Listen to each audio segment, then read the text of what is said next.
আওয়ামী লীগ আমারে ছাড়বে না।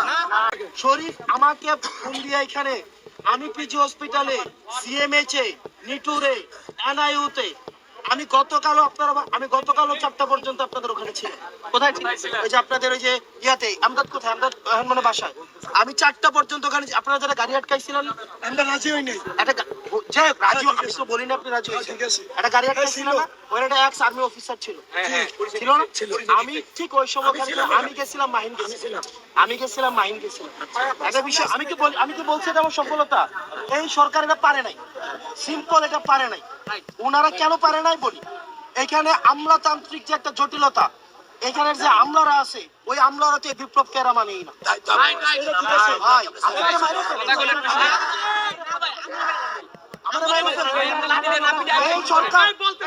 এই সরকার যদি না থাকে, আপনার কি মনে হয় আওয়ামী লীগ আমারে ছাড়বে?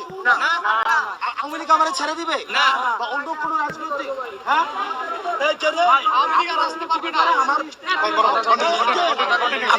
সরকার এখানে শরীফও ছাড়বে না, আপনারাও ছাড়বে না। আপনি যে, এবং এখানে আছে না যে গণঅভ্যুত্থান হয়েছে, এই যে গণঅভ্যুত্থান হয়েছে, এটা কিন্তু অস্বীকারও করা হইতেছে। ভাই আমি আপনার একটা কথা লিখে দিই, আপনি আমারে, ভাই আমি পারলে এটা করতে পারি, কি করতে পারি জানেন? কিছু অস্ত্র কিনে আপনাদের কিছু অস্ত্র দেই, আমি নিজেও কিছু অস্ত্র নেই, অস্ত্র কিনা নিয়ে তারপর হচ্ছে এই যে সচিব গুলারে ধরি, এই ইয়াগুলারে ধরি, এখন টাকা দিবি। আমার এইটাই করার আছে। আমরা চাইছিলাম কি দেশটা সুন্দরভাবে চলুক, এই কারণে তো উপদেষ্টারা সৎ উপদেষ্টারে দিলাম। আর সৎ উপদেষ্টারে যে এত আমরা নির্ভর হবে, এটা তার আমরা বুঝি নাই। তারা দেখি হচ্ছে আরো বেশি তারা নিয়মতান্ত্রিক।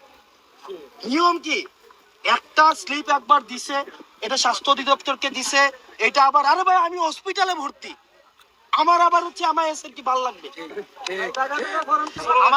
আমার জিনিসটা বুঝেন। আপনাদের মধ্যে আপনি কি বলতে পারবেন আপনাদের মধ্যে বিভাজন করা হয়নি? আপনাদেরকে নিয়ে পলিটিক্স করা হয়নি? শোনেন, আপনাদেরকে নিয়ে কি পলিটিক্স চলতেছে আমি বলি। আপনাদেরকে গতকাল যখন ওখানে বসেছিলেন, ইয়ার সামনে প্রথমে নামছেন, আমার সাথে মিটিং করতে আসছে, আয়শা বলতেছে ভাই ফাইন, আমাদের কয়েকজনকে ইয়া করে দেন, ব্যবস্থা করে দেন। আমরা আজকে যখন আপনি যখন আজকে এখানে এই যে এখানে বসছেন, আজকেও কি একটা পক্ষ বলে না যে আমরা আন্দোলন চাই না, ইয়া করি না? আপনার একজনকে বলতেছেন দালাল, আরেকটা পক্ষ বলতেছে আপনাদেরকে ভুয়া। আপনাদেরকে কি ভাই নিউজ হয় না আপনাদেরকে নিয়ে? আপনি আমারে দেখেন হয়েছে কিনা, আপনাদেরকে নিউজ হয় না, জন্মদিন সেলিব্রেট করতেছেন। এবার আমি আপনাদেরকে একটা কথা বলি, এটা কি আপনাদের গ্রহণযোগ্যতা কমায় নাকি বাড়ায়? এই যে মারামারি আজকে দেখেন, আমার একটা জিনিস বুঝেন, এই যে মারামারিটা হয়েছে, মানে এটা কি আপনার কি মনে হয় এটা হাসাহাসি চলতেছে?